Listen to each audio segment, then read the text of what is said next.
Hello everyone, you're welcome to Edotafia Amipo YouTube channel, the best place for your news, entertainment and excitement.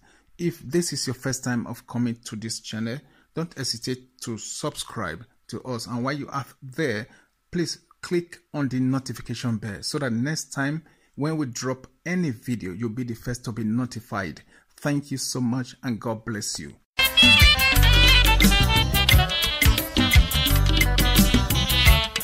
Gosa wese numie na ke norie e dene derio. Gosa wese numie na ke norie we do keke. Not e mofi wo sunu e pa weti de apun. Weti de apun. De mi na ma emi bagbona de osayo more we eri ma osayo more we na ma emi o weta ma e kan se ba inige vito mie na. Inigo mie pa. Waiting, Bossum, the Numaimia Modena. Emina, why no de? When I got a Latia now, weta agiewe, agio Italian. We're getting a women now, was the area where a Bobajo, where the Poteva.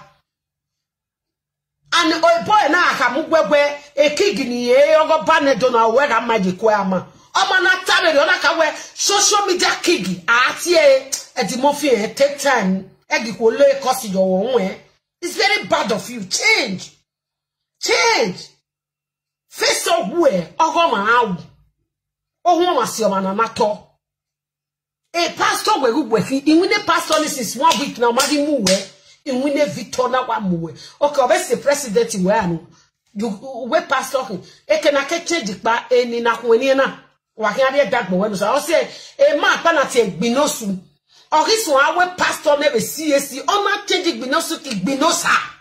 My beautiful people, now welcome back. Welcome back to Edotafia Amipo YouTube channel. Yeah, about this ongoing saga where we say, wow, we just did in the middle. And I be waiting there. Anyway, we want present the video where we say, Mama Boy do she's sent out to the month where we say trigger the month of where we say the month can go really annoyed, angry and everything. Where we say the month can make that first video, we can make second video. You know what I mean? So now this video where we say Mama Boy do now trigger the month of, and then before Mama Boy do this video, now the video na the night before we say the Murphy come out the night after that was the night where we said Frank Victor come out we can't denounce say okay not be social media president again we say can't take a new like you can't take on a new name, you get me? So in fact now the audience like the commenters and the callers now they will kind of prefer that name to run. I mean, they just given the option whether you go pick and you get me? So that night now, like in fact now the following technically now the following night.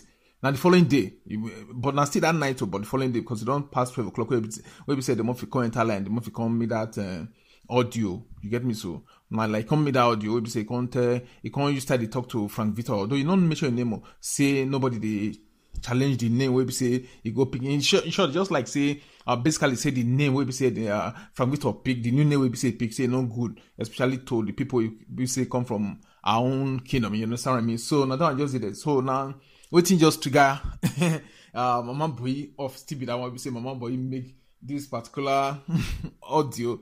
So we say can make the movie grow and we say the movie can respond and saga just can other people still respond to the movie and the movie respond to them. We say everywhere just can do somehow. Now be waiting there. I hope so now understand. If I don't understand, maybe I'll just follow my channel and I'll cash up and everything and that one just there. So make we join Mama Boy now. See one Saturday send this message, go give her the movie. Now don't do my people. So as now listening to us, may God continue to bless now. But one thing we say before you go bless now, make they do unto others what you like to be done unto you. Now be waiting there, my people. So waiting there and I say this night Edotafia Amipo YouTube channel. So now to follow us, may Baba God continue to the bless now within our family once again. I hear me and I do well. Now bye. Gosa wese numie na ke norie e dene derio. Gosa wese numie na ke norie we do keke. Dem yo pa na ma emi ba modena e Victor inwe viewers on bien na. Inu lesin ari edege na nugbe ma e ka mi social media. Inu ipata ya edege na nugbe ne di mo fi ma e ka mi social media. Ha. Hello. Mo yin speaker re na.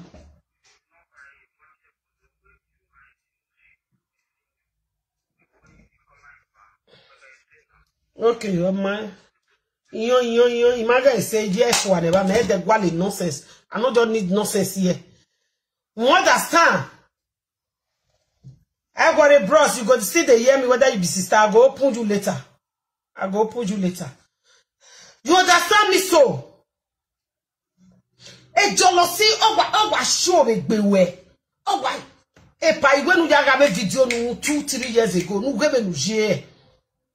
Ujebe na go look, ujebe na givino ya no nezomo koi, but now give it when I have a picture, you know they look am. We know where today, Rudena na we na gunu. We know where today. Everybody just keep quiet. So you cannot have a Laziano. Frank Victor, but actually, yes, in the live video, where to book my follow our camo. Where to book my not live video. Okay, but what you want Lazia fully now, you want live video fully. But for now, worry. Okay, Gimaka with my vote in your social media president. Eboya Guijo. Moto be me personally call that guy for back. Call it Victor Bijeke. Victor, la wo ra venirale.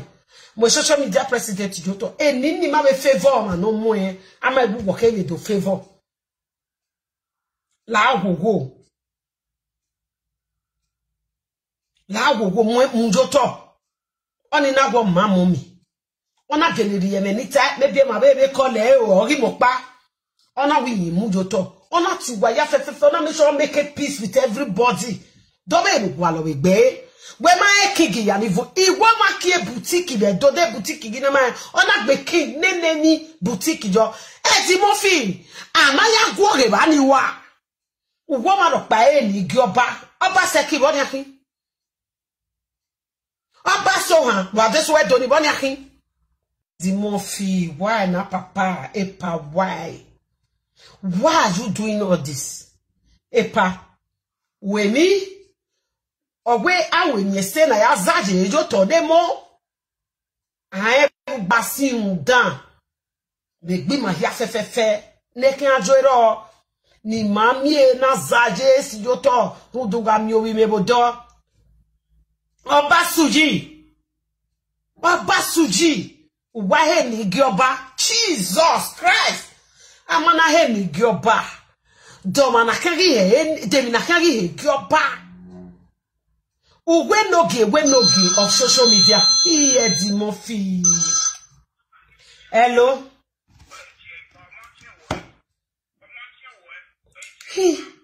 He's Jimmy. See this mad. Hey. Hey Jimmy. Di Mofi. Epa no dey finish for story. Yes! It not the finish for story. Who told you? Did you call anybody? Nobody. Apart from a gaba gebe no romota, ya jedonesti again adio wabe, ya dressing me. Oh, we are tore, we don't lele wetore, ni mebe we bari e guani. Wa that training. Ni tibi rame ya ni makia we gua. Ni yaka ni ozie nu dowe webo.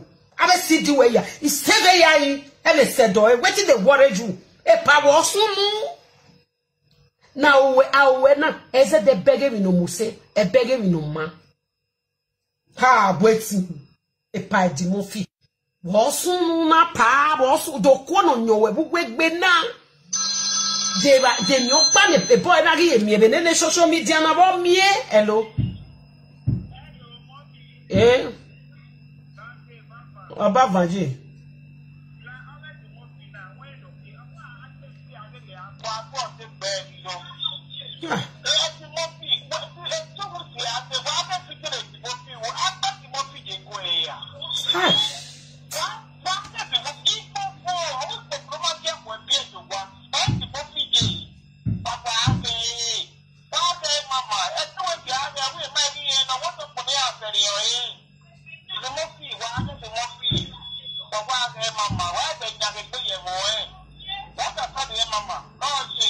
Yoje Wese. Di Mofi video ni wa una ye follow bi me. Ye follow bi me. E do we me na call Victor ina yin ina we drop the social media president agele we na ge pe na gbinaje ba de olewe owu no ga mu ma be ge ni o se na na do kini oni na be go kema ni he mi nuta o igelere di neze e bonana la di ona make peace with wahia fefefe enoge no you gbe na wari enoge ba de so e na o ma gbejo won di we ki temejo o gbe na ge enoge na enoge on social media we did that boy tell you say a social media ni a kid ni o ga dono ma pere we be am we gbo e trouble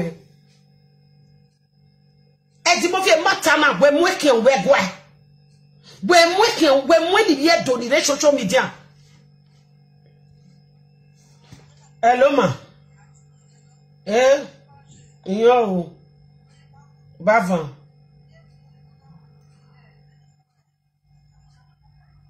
mere la video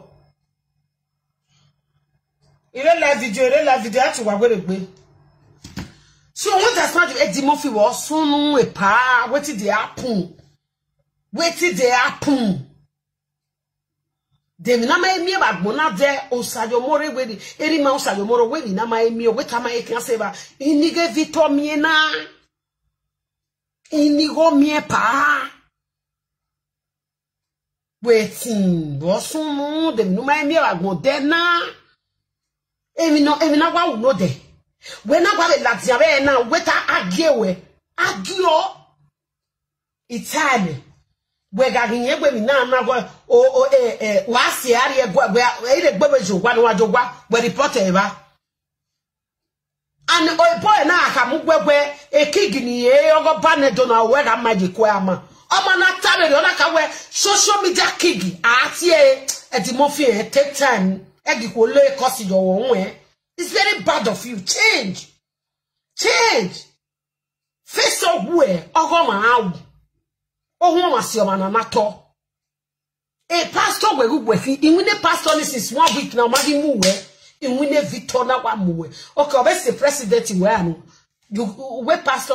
A can I change it by any Nakweniana. Wahia Dagbo when I say a man panate binosu. Or this one, our pastor never CSC. Ona change binosu ki binosa. Ona di binosu. Ona yaki binosa. A social media president. A pastor. A man nana ti Prince Oyakilo Mede Prince Oyakilo Menopa. Okay, Christ Basio. Oya contest the president again. When me on win. Because I feel what we way up palm war. Osati when we know sir. Osatu we na we go eruta o wo satie we degen we gida winning no sam na that the cross no je na the cross no kwa mo bone na gbe Jesu Christi ji e wo mu u e bible imemi wo bo we bible latin atie ikaka mo we na if you are a Christian you go to the scripture, go to the word of God and preach the word of God. Me no ma be J school wa we. Ya can preach no salo boy Bible must to around down man if you ati. Gwati e ma gwati. Uma ho. Oje be na me gwe o wemu me. I me beg me we ke ko pare we do misbehave the social media or ya dale. Agwe ije boy ko pa ya me di mo fikere. O se no na dale. Uwe ni nyukpa no ame wo agboye gba me laje we a power we mi na say oga no egen we ya we ogbera ni e di mo fi je repeat a picture ora eni ya no 2 years ago ja mo la jan 3 years ago no get the picture o gbe gbe mo picture na no get a difference in oro eni ma sen we ya nwan egbe ogwe nwan egbe o se ni agbome o e di mo fi o ma ro pare ono gugwe we anything o ge we ba me ba emi na wan video ni again. We sorry to measure your name again. No, then I wear in a way. Sorry to say, ye boy, I measure your name, madam. Sorry to say, measure now. Where Wutima or is a Nazigo Manande. And if you do colors, Tematani, we must wetima. What's anybody? And more give soon. Una wet open ya 7 or dread or Rudiata, a fear with a pastor or togi. Who were togi now? Eri tamawe we pare mo emo pishian latia la gogo e pala ho be mo we be je jack gbogbo no sabo ma be susu ma gele nya we nya Mana inyawe, mana Jemi ya inyawe. Majerugwe video ni, majerugwe conference call ni. Ve, destiny kaewe, umwe jone.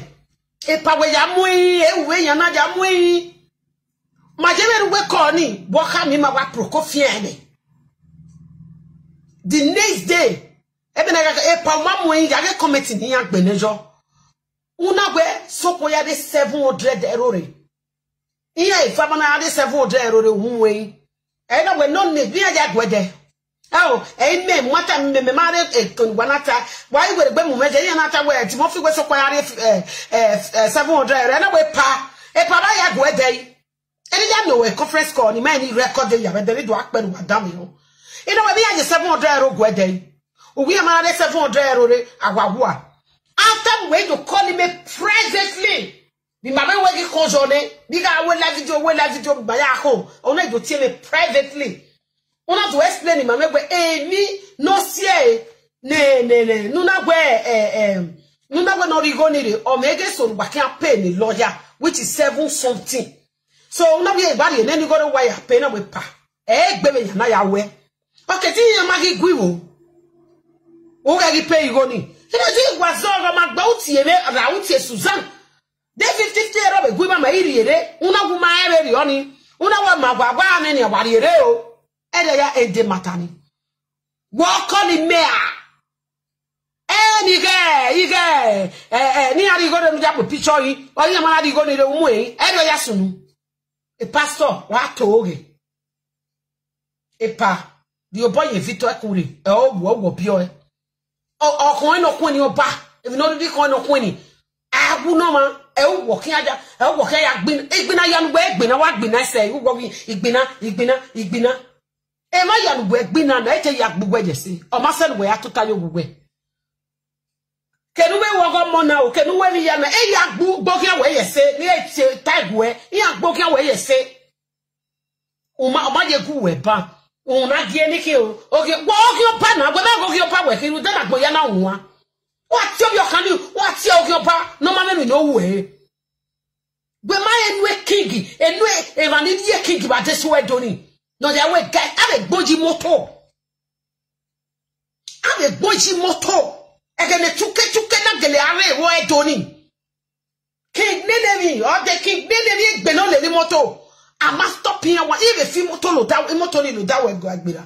Where we will when the king nenemi, again, the tuke na gele fuento. And you have a don't let me benole le tuke. Don't win on. Why any gioba, why damn it, yeah, what a bay pay, or why any gioba, why he jo Sam, or Basaki, or Baswan Ivo, or Bao Tiogivo, and Uga, Naga Ben or Basuji. A Yagivo, Eka gioba, or Ako Bewe, Devinogis, and ye cannot be more any gioba, Ujene. Go Gio, Umahoe. Okay, let's go to Queen. Awokerima, Queen Atinya. Where my and women of when a queen in the social media. You don't know how many people know when a queen. Where my monarchy be a word done at a queen, my no hebo. Umaya. Especially when a princess. Where my mule. A live video go bargain. We men we princess in oro. We men we princess in oro. A presenter a live video. Jesus Christ of Nazareth. A power son. David the boy na way. No man go ya boy. As there was here we record there we ya. Obe make a piece. Dobe no gwalowo. Are we a king of social media? King of social media. You remain like that. You think what with a better of feeling where they a threat anywhere? Are you okay?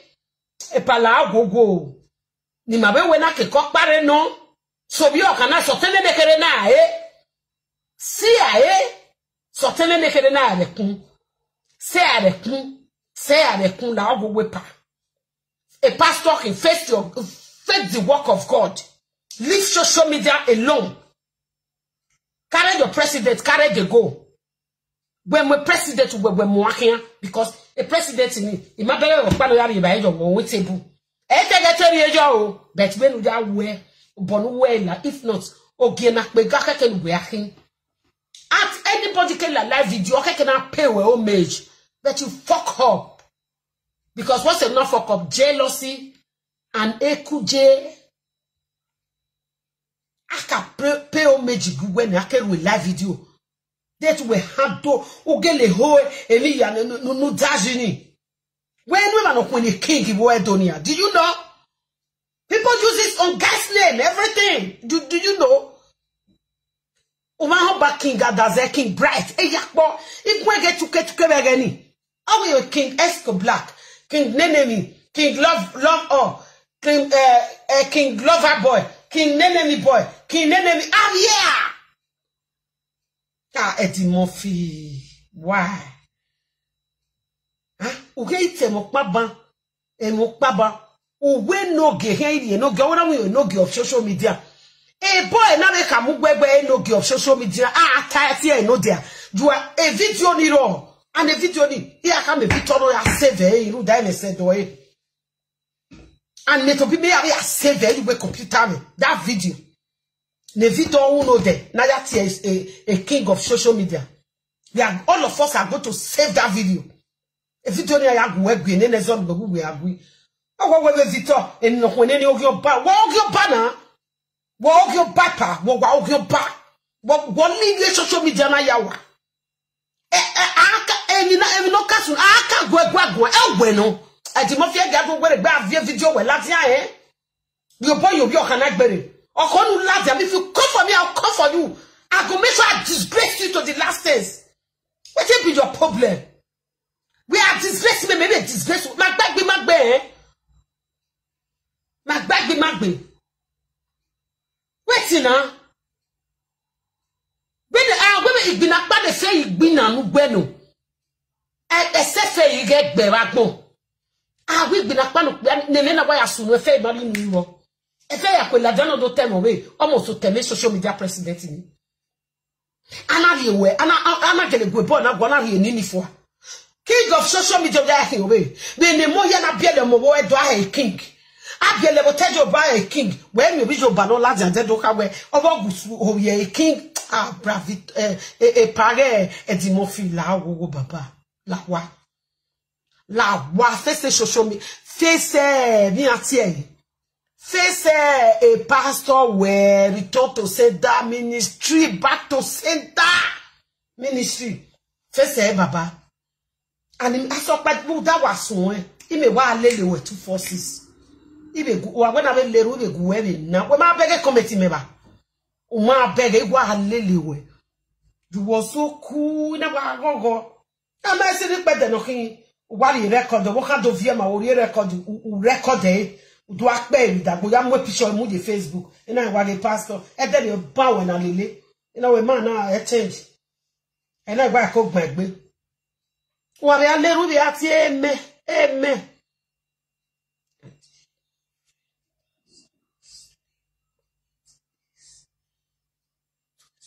Iman nowhere. Iman wherever I weso. I weso ya. Ala kanu nya. Hello ma, hello sir.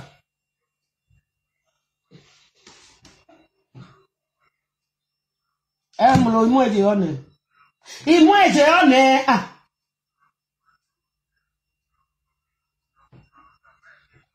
Itama ene ba. Itama ene. Itama ene yake bon. I did tell you, my brother, in one. La go brother na even look bejo ima like because I wear my so even I want my sata. E can I ya mani hi. Omo nu me unu ja na gbe video ni o masunu. O masunu life. Gbe video ni masunu nu ja na. Ogo ni bo yin oni. Gba ma we be no ta lo. So like gbegbo the platform ima like all ibaye ko tele no say ni na go egun if not I no go talk to her. Then what we na boy I'm a Victor even no forget it. No now tell me no I have to tell him the truth. Whether it like him, you know like him. Ima like very sort nobody should insult him. One of I say about the Murphy man. Ima like even look many brother, ima only your sister, ima only way to gbemi o. Ima only swear ni well now. I beg you in the name of God. I don't like that.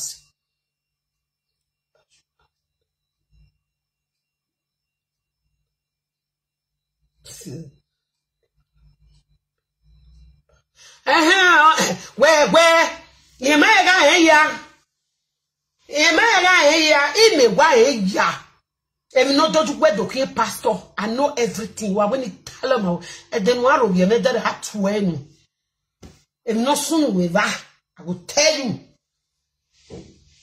oh I'm a king king I go what's up well no man when you king your back. Oh, my brother, not take the meaning of king in Bedelio. Oh, ba, what time I will be my exactly the movie, and the movie will not be my social media. Any damn way. Only in our social media concerning a Guadanena was way, and on way for Uri Guele. Okay, sir, nogi. Or Dionania. Ever say, nogi, or when nogi of social media. That me doctor de no ge gbojo where a no ge of social media me o de but o kana allow ogbojo o gbeta to no we the social media president e do ya agbo ono no ke bi agbe na the social media king e no ge nwete e no ge ni me de no gbe no ge agui o yiro ye we ma be we magui e ma be tie bo no e be di mo fi oja we kian e me doctor de no ge gbon tato lewe a nogi of social media. It may be a platform no gide. But we cannot hear Ogmoge social media king. What you concern social media king? Can Oba talk be is say o salo bogi manu pogeva. What can Igbovo mageta etimofi fi werie. Fi weri edibonye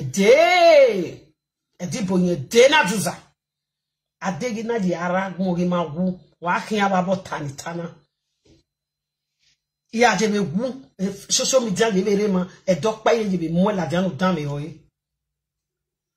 social media king u kwa fie weri baba ye ya call we Nigeria ya kai edimofi no itezobo bi nana. Ya go break my voice up there now. Wadam even we waste to say. Let me play this man voice again because I'm irritating it. Why ni joba? Why? Jesus Christ. Hey. Why ni joba?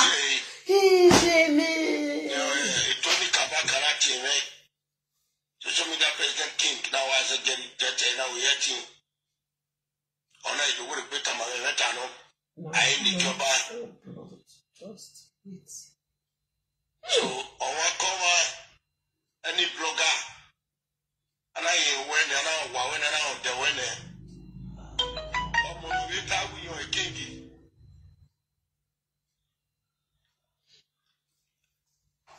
una do laja wa mona wo bi do we ekengi wo hin onye to go batile I go batile why down I give me more serio. Come no, if I woman, I want to you on every pretty. Or we are do pataki, or we are doing a dockey. Why, Yaro? I will live at Tamuwa. The dado head, when walk away, we put on. Oh, no way, video. Oh, you buy a way you. I get time where in your way.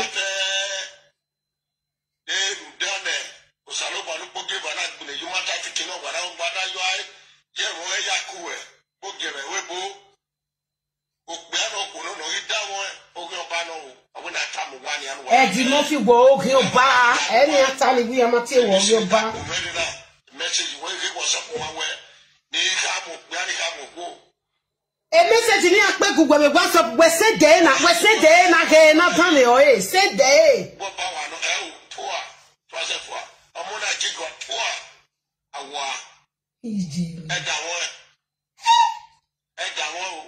won la ma uhiye gbe di mo fi we queen no amona nini mi no maka ni na itie ni ri mane awina eda won o ya fe wai kona yo Why do what is sweating ya? When I was swearing, you were a peg women. Ugo power hacking, Uguwa, where you were. I hear Akule, a certain what I do. Did you want to do an end wakao, Utawibo? And I had a cow, Utawibo. I don't recognize you. Well, you quit about. Oh, you know, now, I am not a kick you do. I am anything, or cook it, okay, a worry. My very money, you go with many on your back and away. You when you can be able to cannot come there, do. Wama, wagwe get possible, wagwe possible. What you do? Wagwe get possible. Wagwe get possible. Wama mi nota. Ogwe no gie. Ogwe no gie. What we no get do. E no get social media here. Wala ha e Victor na uno de. Wa me mi kene Frank Victor na be ka we e social media e ki goga do here. Wala wamudia. Wamudia. Eddie Murphy and no. I pressure. Okay. What do you mean now?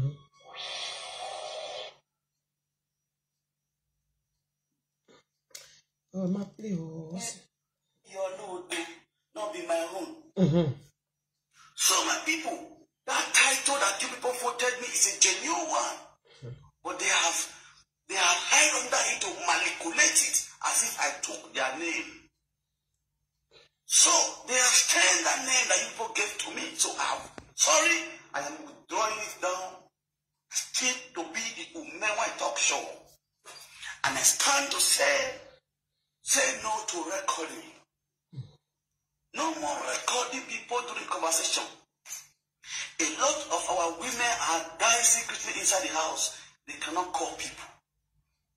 They cannot call their fellow women. They cannot call men because of recording, which is very, very barbaric. I use this video to say, I am sorry. If you dropping that title will get you offended. People, I beg you in the name of God. That title called social media president. I categorically come out today to say I am no longer social media president. You not be calling me that. They call me the Umewa talk show, aka Baba with a smile, Ariokwe, and Wayon. So you just be because well, bigger things ahead. Yes, sir. Of social media. Okay.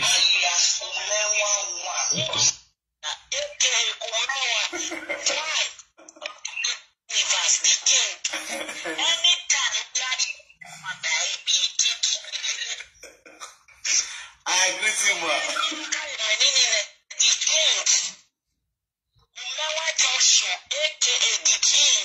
I agree with you. Wow, the king of social media. What done it?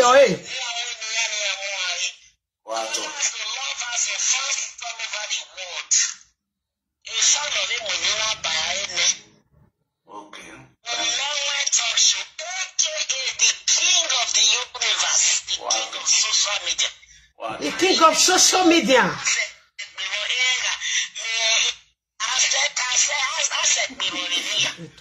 Thank you very much. I greet you. I appreciate you.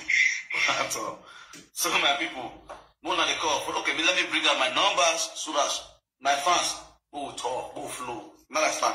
Oh, you just laugh. So, I know me now. How you way? Baba with this man. So, where my number?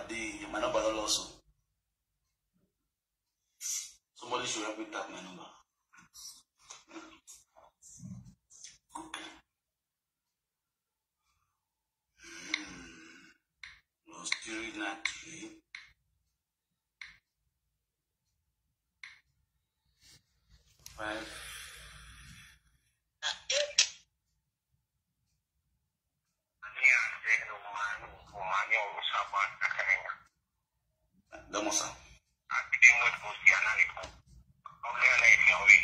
Where was woman?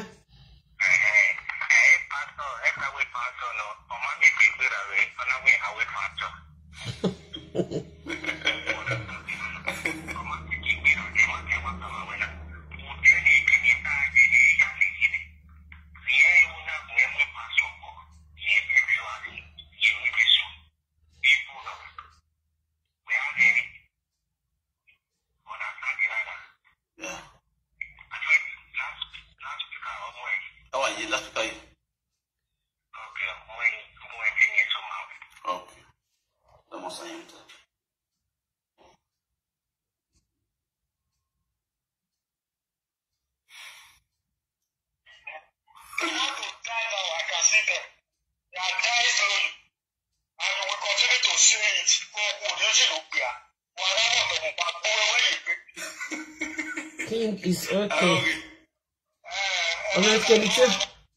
This I don't know what to do anymore. I hear you. Oh, wow. You know, anywhere where they want for our king, anywhere where they want gossip, I want to go red for them. If I want to go live for their video, I want to remove you back. I want to remove them because your battle, king is falling off. Exactly. All right.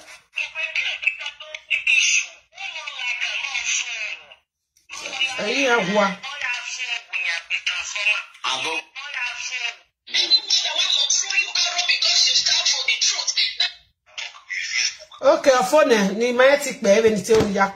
so my people, we go to drop this video now. Ni age reply yan. Ni egeni eminaru pon goya itwe yakwa.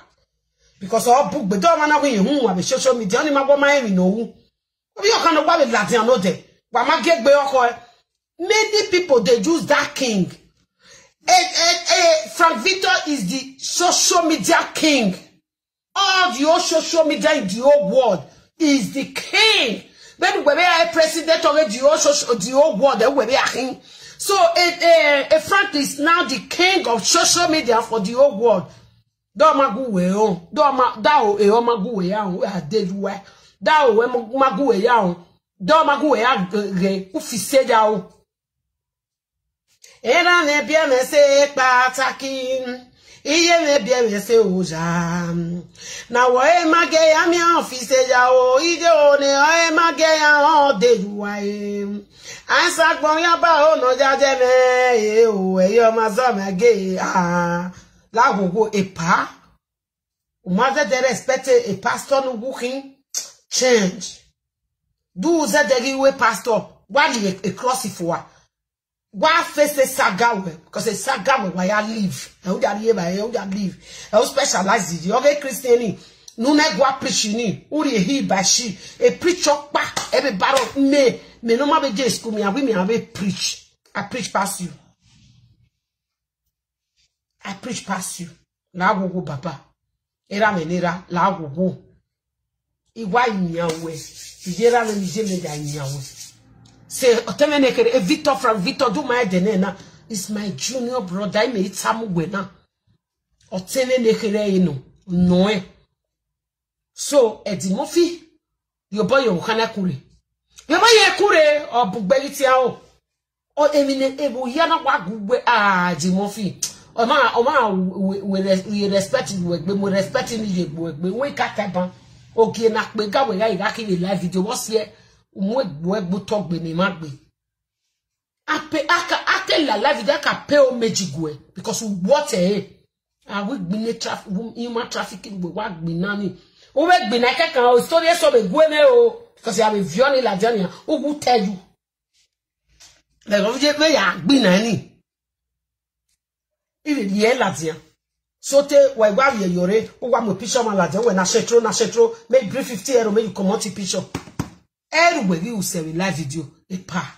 La gogo baba. Pastor return to sender ministry. Pastor return to sender ministry. Ministry. La gogo baba. Go sa wese se nu mi na ke norie e dene derio. Go sa wese nu mi na ke norie we do keke. Hello guys, you're welcome back. Thanks for watching the video. I hope you did enjoy the video. If you did, please subscribe to my YouTube channel. And while you are at that, don't forget to click on the notification bell so that next time when my video drops, you will be notified. And one more thing I'd like to say is that if there's anything that you guys would like me to change, like an addition or an increase to anything I'm doing with my video production, or like a reduction or decrease or take away from my video production, don't hesitate to leave your comment or your suggestion, your opinions on the comment section. And believe me, I read every comment and I'll know what changes to be made. Thank you all so much for watching once again. Bye.